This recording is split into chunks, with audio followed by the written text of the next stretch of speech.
Ghostblade said, Daze, do we think instead of Cody, we get Punk accepting The Rock's offer, with Punk taking the title off Cody at Mania? This could lead to Cena versus Punk at SummerSlam, with Cena winning 17 there. I would go that way. I mean, for me personally, I'm not looking to turn Cody. I think Cody's their top babyface. I think Jay's probably number 2. I think Cody is someone where it works. I think you've got a lot of people in the IWC, if you look online, that are like, let's turn Cody, because I don't think it's so much Cody that they want to turn, but they've just not been impressed with his title run. But I think that's due to bad creative. I don't think it's a problem that Cody is a face. I just think that he's not been facing big enough names. You know, he's been facing the likes of Kevin Owens, who is just WWE's nearly man. You know, he's the guy that like faced Roman how many times and always fell short. You know, now he's going up against Cody and falling short. Like, that's kind of what Kevin Owens does. And I would love for Kevin to get more world title runs. But if he is, it's probably going to be with the world heavyweight title than it is the WWE title. So the Kevin Owens feud was probably the best feuds, but I don't think too many people thought that Kevin was going to win. Then before that, you've had like Logan had a match, which was in Saudi, which was throwaway. We did the Crown Jewel thing against Gunther, which, I mean, great that they had a match, but didn't mean anything. No one cared about the Crown Jewel Championship. We know it's a load of nonsense for casual fans. It's one of those where it's like, we're going to put our 2 world champs against each other. Who's going to be the ultimate mega champ? And we're like, we're not bothered. Don't care. It doesn't mean anything. They're both still champions after, aren't they? In boxing, when you do a unification fight and someone wins, that one person gets the undisputed title. They don't still both walk away after that with their belts. So, you know, the fact that they were both going to be champs after just meant, who cares? They could fight 10 times. Maybe Cody wins 7-3. But who cares? You know, what's the bragging right? You get to say that you're a Crown Jewel champion. Has any of us heard of the Crown Jewel Championship since it was won? Like, I've not heard it mentioned. No one, he doesn't get introduced as a Crown Jewel champion holder or anything like that. Like, it's just forgotten about. It's not spoken about. It'll be spoken about once we get back round to it again. So that was nonsense. Logan was nonsense. Kevin was a good feud, but I don't think anyone thought that Cody was going to lose. AJ was probably the right feud, actually, because really good opponent, really credible, banging matches. No one thinks that Cody's losing that title after WrestleMania. So why not just put him in against someone that's credible, that can deliver great matches? So actually that one was fine. But it needed to kick on. And SummerSlam being, what was it, Solo Sikoa? Come on. Solo Sikoa is mid-card, right? Mid-card. I know they had high hopes. It didn't work. I know that it brought Roman back. Great. There's a million ways you could have brought Roman back. But the reign has been flat. It has been flat. I don't blame Cody for that. I would ask people that say that the Cody title run has been flat. I would ask them, show me where that's Cody's fault. Show me where Cody dropped the ball. Because he killed it against AJ. The Kevin Owens feud was good. What is he meant to do against Solo? Solo's just not main event level. What's he meant to do against Logan? You know what that's going to be. What's he meant to do against Gunther in a nonsense match? Like, I feel so sorry for Cody. I feel sorry for Cody. I don't look at it and go, let's turn him heel because of this. I just look at it and go, I can't believe you booked him this bad. So for me, I wouldn't turn Cody because I think that his title run has been mid. I don't blame him. And I think now's your opportunity to actually give him a good title run. Now's your opportunity to have him go up against The Rock, Seth, CM Punk. These are the feuds that people want. And you can do this now.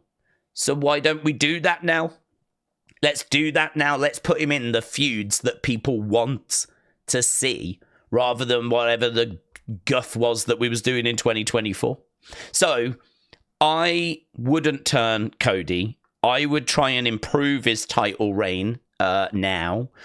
I like Punk accepting The Rock's offer because, as we said, I think he always wanted to be the guy. The fact he's such a big name and he has never main evented WrestleMania is pretty bonkers, right? In fact, there's quite a few things that Punk has not done in WWE. And he is definitely someone that I think has felt the frustration of hitting a glass ceiling and never being allowed to be that John Cena, be that Stone Cold, be that Rock, which is where he wants to be. But he's always hitting a glass ceiling. He's hitting resistance. If The Rock turns around now and goes, I can get you there, that is exactly what CM Punk wants. So for me, Punk is an absolute no-brainer to accept The Rock's offer. And a heel Punk against Cody at WrestleMania with, maybe John in there as well. I was saying a few months back, I would do a triple threat and we need a heel in the mix. And I said, bring Randy back as a heel. Have Randy come back and not be upset with Kevin. Because Kevin obviously package pile drove him. But why did Kevin do that? It was all because of what Cody had done. Cody and Cody's relationship with the Bloodline and his relationship with Roman, that had been the relationship that had upset Kevin and prompted Kevin to do what he did. That dragged Randy in, and none of that stuff would have happened to Randy if it wasn't for Cody. So I think he's got a perfectly good reason to come back and go after Cody. And with their history, that is a match we need. We need Cody versus Randy. And to have Randy come back as a heel, I was down for that. And I would have done Cena winning the Chamber, or I would have had him winning the Rumble. Then you have Randy come back as a heel. You do Cody, heel Randy, Cena, triple threat. Lovely. Ticks every box that for me. But you don't have to go that way, because what you can do is you can have Cena win the Chamber and The Rock can just put CM Punk in. No one's going to like it. The Rock ain't going to care because he's on the TKO boards. And if he wants CM Punk to be in the main event of WrestleMania, guess what's going to happen? CM Punk's going to be in the main event of WrestleMania. If The Rock wants to put himself in the main event of WrestleMania, guess what's going to happen? He's going to be in the main event of WrestleMania. So I sort of feel like this story has got a lot of potential. There's lots of directions that we can go, but that's the one that I'm personally favouring for the reasons that I've said. But there are people out there that would turn Cena. There are people out there that would have Cody accept. I did a video where I asked you for your thoughts, and there was loads of different thoughts. Loads. I mean, there are so many directions this can go.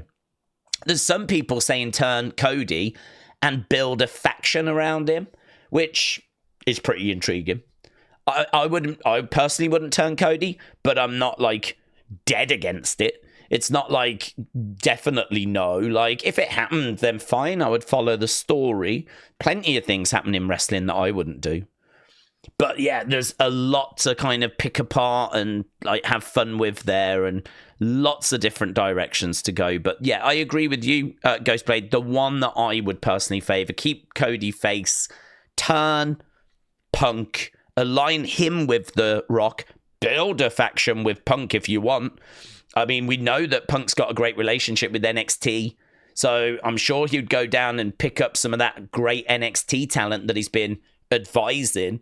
Be a brilliant way to bring some people through, and then you've got Punk, you've got a faction, you've got a real problem, and obviously Cody is then having to fight the good fight, probably with Jay by his side, as they're trying to battle this new issue, which would be sort of like a bloodline replacement, wouldn't it? We don't really have a bloodline so much now. We can all see the issues with Jacob and Solo. And Roman's bloodline have kind of all gone their separate ways. So really, we're kind of without bloodline at the moment. Roman can always get his bloodline back together whenever he wants, really. Click his fingers, they'll all come back. But some real drama in the heel bloodline with Solo and Jacob. So kind of does feel like there's a bit of a void there for something heelish and big at the top end of the card. So I'm very interested to see where they take this.